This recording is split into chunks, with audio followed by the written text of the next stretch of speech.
वक्रतुंड महाकाय सूर्यकोटि समप्रभा निर्विघ्नं कुरु मे देव सर्वकार्येषु सर्वदा। नमस्कार, गणपति बप्पा मोरिया। आइए जानते हैं श्री गणेश चतुर्थी को किस प्रकार से मनाना है। श्री गणेश चतुर्थी का मुहूर्त किस प्रकार से होगा, कौन से मुहूर्त पे पूजा करने से श्री गणेश जी की प्राण प्रतिष्ठा आपके लिए फलदायी होगी।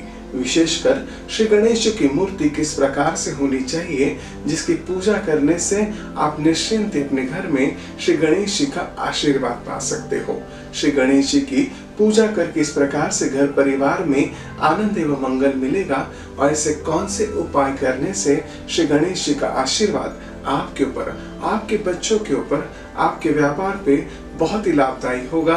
ऐसी संपूर्ण जानकारी हम आपको आज के इस विशेष चैनल पे देंगे जिसमें श्री गणेश जी की पूजा कर विशेष घर में फल प्राप्त कर सकते हैं।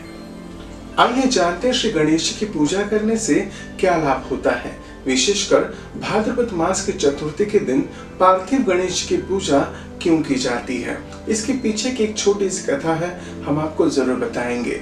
विशेषकर पार्थिव गणेश नाम उनको इनके लिए भी पड़ा था क्योंकि महाभारत के रचयिता वेद व्यास जी ने जब महाभारत लिखने के लिए सब लोगों को कहा था, तब किसी को व्यक्ति को भी महाभारत लिखने की उतनी शक्ति नहीं थी।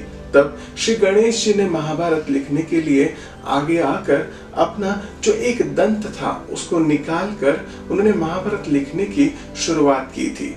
जब वो महाभारत लिख रहे थे उस समय पे वेद व्यास ऋषि जी ने उनको एक नियम कहा था कि जैसे जैसे मैं कथा बताऊंगा आप बिना रुके उस कथा को लिखिएगा। तब श्री गणेश जी ने बिना रुके 10 दिन तक उस कथा को लिखा था और महाभारत की रचना पूर्ण हुई थी। उस समय पे बिना रुके वो काम करने की वजह से श्री गणेश जी के अंदर एक ताप निर्माण हुआ था। उस ताप को शांत करने के लिए उस समय पे भृगु ऋषि ने और वेद व्यास ऋषि ने एकत्रित आकर उनको माटी का लेपन किया था और उस पश्चात उनको जल में उनका स्नान कराया था।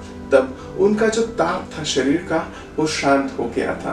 तब वेद व्यास ऋषि ने जो संकल्पना की थी, श्री गणेश जी की जो भी व्यक्ति मूर्ति के लेपन कर कर पूजा करते हैं तब गणेश जी का ताप शांत होता है और 10 दिन के पश्चात उनकी मूर्ति के लेपित जो मूर्ति होती है उसका विसर्जन होता है। तब से पार्थिव गणेश जी की पूजा विशेष फलदायी मानी जाती है। विशेषकर यह पूजा इस बार 19 सितंबर को मनाई जाएगी। आपको ये बताना चाहते हैं कि इस बार 18 सितंबर को दोपहर को 2:40 से आपकी चतुर्थी तिथि शुरू होने वाली है। यह चतुर्थी जो तिथि होगी यह 19 सितंबर को दोपहर को 3 बजे तक रहेगी।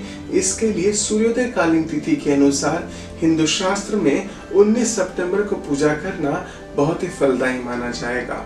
श्री गणेश जी की जो पार्थिव गणेश जी की पूजा होगी उसके लिए विशेषकर कौन सी सामग्री आपको लेनी है इसके बारे में पूरी जानकारी हमने आपको डिस्क्रिप्शन में दी है। वह सामग्री एकत्रित कर आप श्री गणेश जी की पूजा बहुत ही आनंद से कर सकते हैं। श्री गणेश जी साक्षात विघ्नहर्ता माने जाते हैं, इसके लिए इनकी पूजा सदैव अपने घर में करना बहुत ही लाभदायी होता है। पर ये जो विशेष दिन भाद्रपद चतुर्थी का माना जाता है, इस दिन श्री गणेश जी का जन्मदिन माना जाता है। इसके लिए महाराष्ट्र में और इंडिया में विशेषकर श्री गणेश जी का जन्म उत्सव बहुत ही आनंद से मनाया जाता है। देश विदेश में भी इनका उत्सव मनाना बहुत ही फलदायी मानते हैं। इसके लिए निश्चिंत आप अपने घर पे श्री गणेश जी को ला सकते हैं, पर यह आपको जरूर बताएंगे कि श्री गणेश जी की मूर्ति किस प्रकार की होनी चाहिए। कई लोग अकराल विकराल रूप में श्री गणेश जी की पूजा करते हैं। कभी भी श्री गणेश जी का जो मुख होता है बहुत ही सुंदर और मनमोहक माना जाता है। इसके लिए उनकी पूजा ज्यादातर बाल गणेश के रूप में करनी चाहिए और विशेषकर यदि आप घर में पूजा करना चाहते हो तो उनका सुंदर सा रूप होना चाहिए। कभी भी अकराल विकराल रूप में उनकी पूजा ना करें, अन्यथा आपकी पूजा का उतना फल नहीं माना जाता। श्री गणेश जी के साथ कभी भी अन्य देवताओं की मूर्ति यदि जुड़ी हुई होगी तो वह पूजा भी फलदायी नहीं मानी जाती। शास्त्र में कहा जाता है कि जब भी आप किसी मूर्ति की पूजा करते हो तो वह मूर्ति प्रधान रूप में मानी जाती है। उनके साथ यदि कोई और देवता होते हैं तो उस मूर्ति का महत्व कम हो जाता है। इसके लिए कभी भी आप गणेश जी की मूर्ति लाते हो तो उनकी गणेश जी की सिंगल मूर्ति होनी चाहिए, न कि अन्य देवताओं के साथ उनकी मूर्ति हो। विशेषकर श्री गणेश जी को सिंहासन पर बैठी हुई मूर्ति का लाना बहुत ही शुभ माना जाता है। महाराष्ट्र में, मुंबई में विशेषकर लालबाग के राजा जो होते हैं, आपने देखा होगा उनका सिंहासन पर बैठी हुई पूजा करना लोग बहुत ही महत्वपूर्ण मानते हैं। इसी तरह से आप अपने घर पे भी सिंहासन में बैठे हुए श्री गणेश जी को लाएं, निश्चिंत आपके घर का मंगल होगा। श्री गणेश जी की पूजा करने का कुछ नियम विशेष रूप से माना जाता है। जब भी आप गणेश जी की मूर्ति अपने घर पे लाते हो तो उसके पहले जहां से भी आप मूर्ति लाने वाले होंगे वहां पे मूर्ति के ऊपर कपड़ा जरूर रख दीजिएगा, और जो भी मूर्तिकार आपको मूर्ति दे रहा है उस व्यक्ति को आपको नारियल और कुछ न कुछ दक्षिणा जरूर देनी होती है। और जो भी वह व्यक्ति मूर्ति का मूल्य मापन देता है उसके ऊपर 1 रुपए का सिक्का जरूर दीजिएगा, उनको तिलक जरूर करिएगा, और जहां से भी आप मूर्ति लेके आते हो वहां पे मूर्ति की आरती जरूर कर लीजिएगा, तभी आप वहां से मूर्ति लेके आ सकते हैं। और जैसे आप अपने घर पे मूर्ति लेके आते हैं तो घर के द्वार पे 2 मिनट रुक जाइएगा। घर पे द्वार पे आप मूर्ति के ऊपर थोड़ी सी नजर जरूर उतार सकते हैं। यदि आप अपने घर पे कोई भी सुहागन स्त्री होगी उसके हाथ से श्री गणेश जी की थोड़ी सी नजर उतार के उनको आप अंदर, घर के अंदर लेके आ सकते हैं। उसके पश्चात जिस स्थान पे उनको आप रखना चाहते हो उस स्थान पे थोड़े से चावल जरूर रख दीजिएगा, और उनके सराउंडिंग में थोड़ी रंगोली निकालनी होगी। रंगोली जरूर आने वाले अनिष्ट को दूर करती है। जो रंगोली की बॉर्डर होती है ना, उसमें कभी भी कोई अनिष्ट ऊर्जा प्रवेश नहीं करती। इसके लिए श्री गणेश जी के पूरे जहाँ पे मंडल बनाया होगा वहां पे रंगोली निकालने का नियम विशेष माना जाता है। गणेश जी की पूजा करने के पूर्व यदि आपके पास ब्राह्मण देवता आते हैं तो उनको सही तरह से जो भी मुहूर्त होगा वो जान लीजिएगा।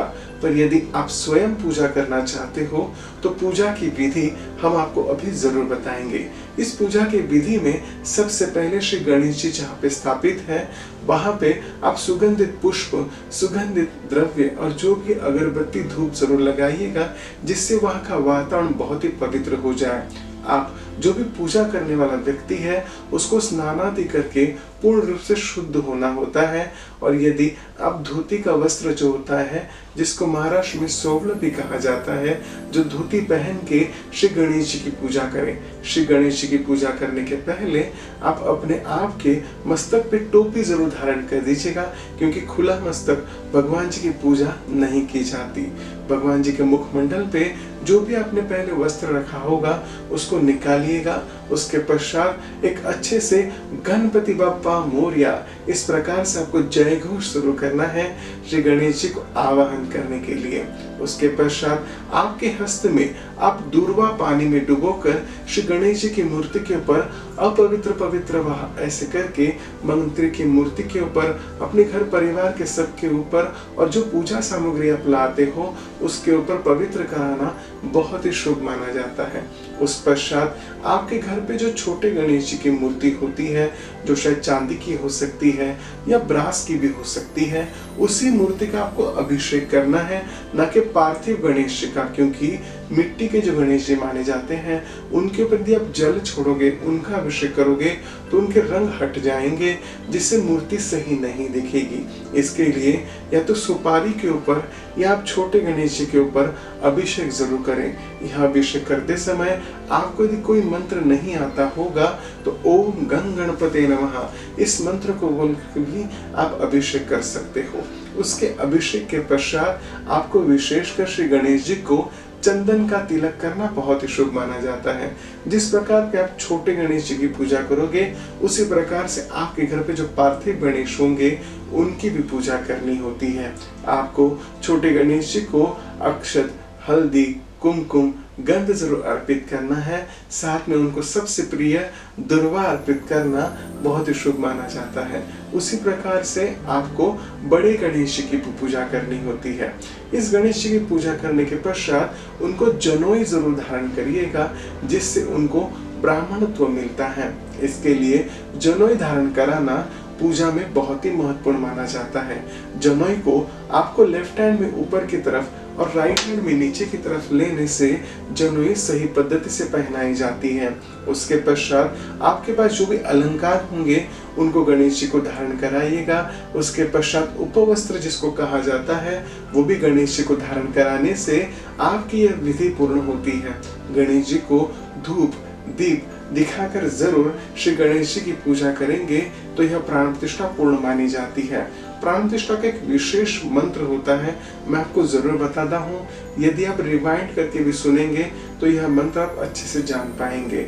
आपको श्री गणेश जी के हृदय पे दुर्वा लगानी होती है और वह दुर्वा लगाकर ओम ऐं ह्रीं क्लीं ओम गंगणपते नमः या तो ओम य र ल व श क्ष अस्य जीवः स्थितः इस मंत्र को भी आप बोलते हैं तो जरूर श्री गणेश जी की प्राण प्रतिष्ठा पूर्ण हो जाएगी। इस विधि को पूर्ण इच्छा से करें, पूर्ण विधि से करें तो जरूर इच्छाएं पूर्ण होंगी। तो आगे बढ़ते हैं। श्री गणेश जी की पूजा करने के पश्चात किस प्रकार से आपको श्री गणेश जी का आशीष मिलेगा।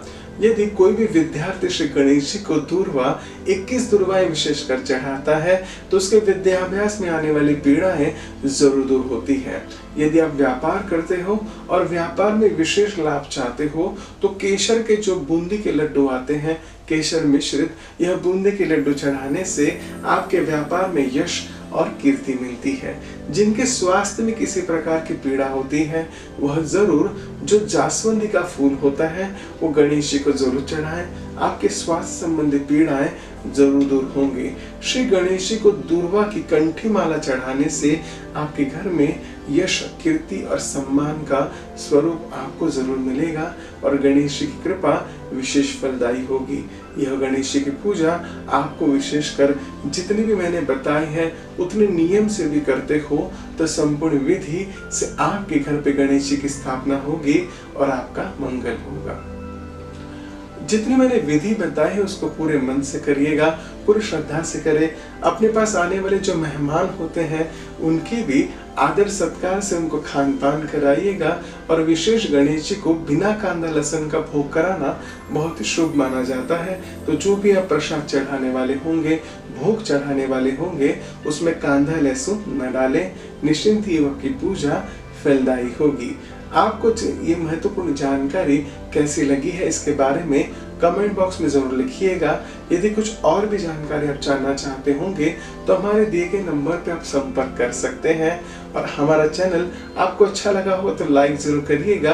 ये वीडियो आपको अच्छी लगी हुई तो लाइक जरूर करिएगा और हमारे चैनल को सब्सक्राइब कर ऐसी महत्वपूर्ण जानकारी आप जरूर पा सकते हैं।